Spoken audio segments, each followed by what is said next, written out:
सशरीर स्वर्ग में वही जा सकता है जिसने अपने जीवन में एक भी पाप ना किया हो, जिसने अपने जीवन में एक भी कार्य शास्त्र के विरुद्ध ना किया हो, वही व्यक्ति सशरीर स्वर्ग जा सकता है, बाकी कोई नहीं जा सकता। अब हम लोग तो जो है दिन भर में कितने काम शास्त्र विरुद्ध करते हैं, हम लोग गिनती भी नहीं कर सकते है? हमारा नहाना धोना खाना पीना सोना उठना सब शास्त्र विरुद्ध हो गया कि नहीं? शास्त्र कहता है भूमि पे बैठ के भोजन करना चाहिए, हम लोग अच्छा टेबल पे बैठ के करें, कुर्सी पे बैठ के टेबल पे रख के करें, वहां तक भी ठीक है। अब तो परंपरा चल गई खड़े खड़े खाने की, खड़े हैं, जूते पहने हैं, घूम रहे हैं, चलते फिरते खा रहे हैं। हमारा कल्चर कहां से कहां पहुंच गया। जहां हमारे यहां भोजन को यज्ञ की उपमा दी गई है, वहां आज भोजन का स्वरूप इतना अधिक बिगड़ गया कि खान पान में क्या खाएं क्या ना खाएं, कैसे खाएं कहां खाएं, वो सारा विचार लोगों ने तिलांजलि दे दी, छोड़ दिया कि नहीं? सब भोजन को यज्ञ की उपमा दी है। उपनिषद में लिखा है कि आप पवित्र भूमि पर पवित्र आसन बिछाकर बैठे हैं। भोजन के लिए अविनाश जी लिखा है, पवित्र आसन पर बैठ करके और भगवान को निवेदित किए हुए भोजन में से 5 गिलास निकालें और एक एक गिलास मंत्र बोल करके ग्रहण करें। ओम प्राणाय स्वाहा। फिर दूसरा टुकड़ा लिया, दूसरा गिलास बनाया, ओम व्यानाय स्वाहा, ओम उदानाय स्वाहा, फिर समानाय स्वाहा, ओम अपानाय स्वाहा। ये 5 मंत्र बोल करके पहले 5 ग्रास ग्रहण करने से क्या होगा? बोले यज्ञ करने का फल मिलेगा। सविधि यज्ञ में आहुति देने से जो फल मिलता है, वही फल आप शुद्ध आसन पर बैठकर पवित्र भोजन की थाली, भगवान को निवेदित किया हुआ प्रसाद, ये 5 आहुतियां मुख में मंत्र के साथ डालें तो आपको यज्ञ करने का फल मिल जाएगा। भोजन भी यज्ञ है कि नहीं? आज भोजन की हालत यह है कि हम ऊट पटांग जो मर्जी खा रहे हैं, जैसे मर्जी खा रहे हैं। झूठे मीठे का हिसाब किताब तो लोगों ने छोड़ ही दिया कि क्या झूठा क्या सही है।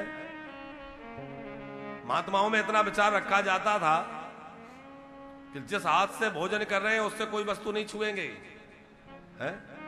यदि उल्टे हाथ से पानी भी पी लिया तो इसको भी झूठा मानेंगे। इसलिए उल्टे हाथ से पानी भी नहीं पीते थे महात्मा। वैसे तो उल्टे हाथ से पीना ही नहीं चाहिए, सीधे हाथ से पानी पीना चाहिए, खाना पीना सीधे हाथ से। लेकिन हम आपसे बस इतनी बात कह रहे हैं कि हम लोगों ने पूरी तरह शास्त्र की बातों को छोड़ दिया। हमारा खाना, हमारा सोना, हमारा व्यवहार सब शास्त्र के विरुद्ध है, तो हम स्वर्ग प्राप्ति की कैसे बात करें? अब कोई भी मरे, लोग कहते स्वर्गवासी हो गए हैं। अब सब स्वर्गवासी हो गए तो नरकवासी कौन होगा? है? हमारी कल्पना है स्वर्गवासी हो गए, ठीक है, लेकिन भैया कहा गया है जो शास्त्र विरुद्ध आचरण करता है, धर्म विरुद्ध आचरण करता है, वह स्वर्ग का अधिकारी नहीं है। धर्मराज युधिष्ठिर ने अपने जीवन में एक भी कार्य शास्त्र विरुद्ध नहीं किया था, इसलिए वो सशरीर स्वर्ग चले गए, शरीर सहित। एक बार उन्होंने थोड़ा सा झूठ बोला था। आप लोगों को पता है युधिष्ठिर ने कहां झूठ बोला था? कितने लोगों को पता है? लगभग सभी को पता है। तो किसके कहने से बोला था? भगवान श्री कृष्ण के। और वो भी झूठ नहीं था, बात तो सही थी, पर वो सही में लपटी हुई झूठ ही थी। एक हाथी था जिसका नाम था अश्वत्थामा। भीमसेन ने उसको मार दिया और द्रोणाचार्य से कह दिया जाकर के अश्वत्थामा मारा गया। उन्हें भरोसा नहीं हो रहा था, बोले युधिष्ठिर कह देगा तो मान लूंगा। युधिष्ठिर से कहा श्री कृष्ण ने जाओ कह दो कि अश्वत्थामा मारा गया। श्री कृष्ण ने बार बार कहा, तब युधिष्ठिर ने कहना स्वीकार किया और कहा कि हाँ अश्वत्थामा मारा गया। और बाद में यह भी कहा कि मनुष्य नहीं हाथी मारा गया। लेकिन आधी बात ही कह पाए थे युधिष्ठिर, अश्वत्थामा हत।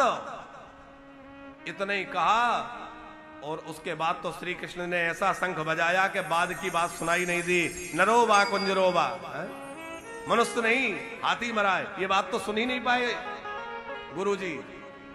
इतनी सी झूठ बोलने के कारण युधिष्ठिर महाराज को नरकों का दर्शन करना पड़ा।